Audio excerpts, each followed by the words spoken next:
Hi friends, ഇന്ന് നമുക്ക് ghee cake ഉണ്ടാക്കി നോക്കാം. അതിലേക്ക് 1/2 കപ്പ് ഗീ, 1 കപ്പ് പഞ്ചസാര പൊടിച്ചെടുത്തത്,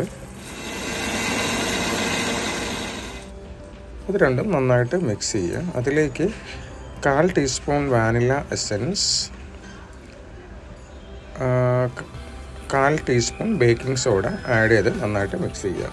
അതിലേക്ക് 2 മുട്ട കൂടി ഒഴിച്ച് നന്നായി ഷെയ്ക്ക് ചെയ്യാം. അതിനുശേഷം 1 കപ്പ് മൈദ ഓൾ പർപ്പസ് ഫ്ലോർ ആഡ് ചെയ്ത് അതിലേക്ക് 1/4 കപ്പ് പാല് ആഡ് ചെയ്യുക. പാല് ആവശ്യത്തിനുള്ളത് വീണ്ടും ഒഴിച്ച് മിക്സ് ചെയ്യാവുന്നതാണ്.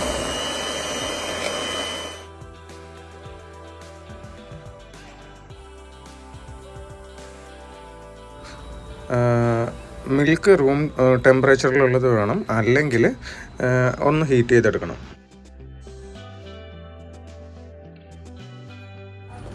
ഇനി നമുക്ക് ഒരു പാത്രം എടുത്ത് അതിൽ കുറച്ച് നെയ്യ് എല്ലാ ഭാഗത്തും തേച്ച് അതിലേക്ക് മൈദ കുറച്ചായിട്ട് അപ്ലൈ ചെയ്ത് ഒട്ടിപ്പിടിക്കാതിരിക്കാൻ എല്ലാ ഭാഗത്തേക്കും ആക്കുക.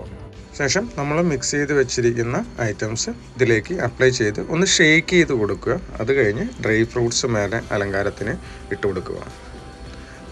അതിനുശേഷം ഒരു പാൻ എടുത്ത് ആ പാനിൻ്റെ മേലെ ഒരു പ്ലേറ്റ് വെച്ച് അതിൻ്റെ മേലെ ഈ തട്ട് വയ്ക്കുക. ഈ തട്ട് വെച്ചതിന് ശേഷം നമുക്കൊന്ന് മൂടി വെച്ചിട്ട് ഒരു 20 മിനിറ്റ് ലോ ഫ്ലെയിമിൽ വേവിച്ച് എടുത്ത് നോക്കുക.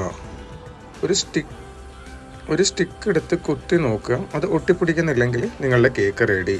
എല്ലാവരും ട്രൈ ചെയ്ത് നോക്കൂ. സബ്സ്ക്രൈബ് ചെയ്യാൻ മറക്കല്ലേ. ചൂടാറിയ ശേഷം നമുക്ക് സെർവ് ചെയ്യാവുന്നതാണ്. Thank you.